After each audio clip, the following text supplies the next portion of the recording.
কেমন আছেন সবাই? চলে এসেছি আর একটি নতুন রেসিপি নিয়ে। এই হচ্ছে কলার মোচা বড়া রেসিপি। এই রেসিপিটি একবার ট্রাই করে দেখবেন, দুর্দান্ত স্বাদের একটি রেসিপি। নতুন পদ্ধতিতে কলার মোচার বড়া করে দেখাবো। এইভাবে খোসাটাকে ছাড়িয়ে নিতে হবে। আমার খোসা ছাড়ানো হয়ে গেছে, এখন জলের মধ্যে ধুয়ে নেব। আর এখন ওই যে শক্ত শক্ত অংশটাকে বের করে নেব, না হলে বড়া সুন্দর হবে না। শক্ত অংশগুলোকে বের করে আমি কুচি করে নেব।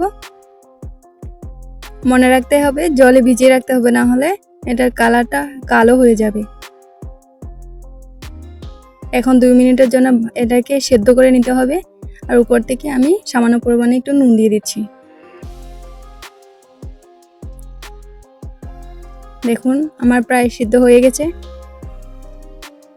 এখন এগুলোকে একটা ছাঁকনির সাহায্যে ছেঁকে নেব আর উপর থেকে ঠান্ডা জল দিয়ে দেব। চলুন এখন চাউলগুলোকে বেটে নিই। এইভাবে আমি সব মশলাকে বেটে নেব। আমি এখানে চাউলের গুঁড়ো ব্যবহার করব না, চাউলের পেস্ট ব্যবহার করব। আপনারা চাইলে গ্রাইন্ডারও করতে পারেন, আমি শিলে করছি।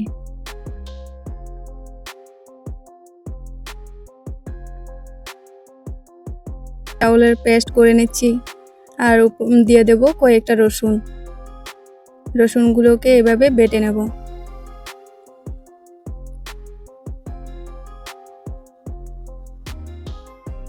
তারপর এখন সিদ্ধ করে রাখা ওই যে কলার মোচাগুলো দিয়ে দেব। এগুলোকে হালকা একটু বেটে নিতে হবে। দেখুন এইভাবে বেশি বাটার প্রয়োজন নাই, শুধু একটু একটু এইভাবে হালকা একটু বেটে নিলেই হবে। তো চলুন এখন আমি থালে নিয়ে নিই। তো এর মধ্যে দিয়ে দেবো পেঁয়াজ কুচি, তারপর দিয়ে দেবো বেটে রাখা চাউলের পেস্ট, দিয়ে দেবো রসুন পেস্ট, তারপর পরিমাণ মতো নুন দিয়ে দেব, তারপর দিয়ে দেবো হলুদ গুঁড়ো, এরপর দিয়ে দেবো ঝাল অনুযায়ী লঙ্কার গুঁড়ো। তো সবগুলো উপকরণ দেওয়া হয়ে গেছে, এখন মেখে নিতে হবে, ভালো করে মাখতে হবে। তো বন্ধুরা, আমাদের গ্রামীণ রন্ধনশালা চ্যানেলটিতে যদি নতুন হন তাহলে চ্যানেলটিকে সাবস্ক্রাইব করে পাশে থাকবেন।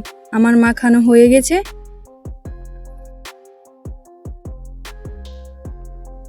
চলুন এবার চুলায় কড়াই বসিয়ে দিই। কড়াইটা গরম হয়ে গেলে দিয়ে দেবো উপর থেকে তেল।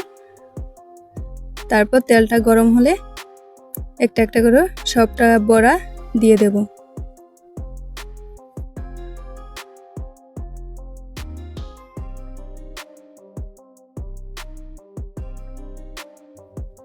সবগুলো বড়া দেওয়া হয়ে গেছে, এখন ঢাকনা দিয়ে ঢেকে নিতে হবে। তো 2 মিনিট পর আমি আবার এটাকে উল্টে দেব।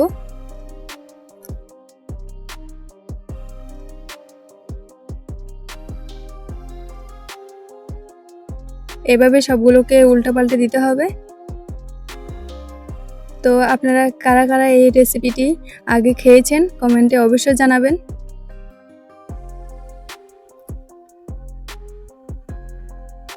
তো আমি আরও 2 মিনিটের জন্য এটাকে হতে দিতে হবে।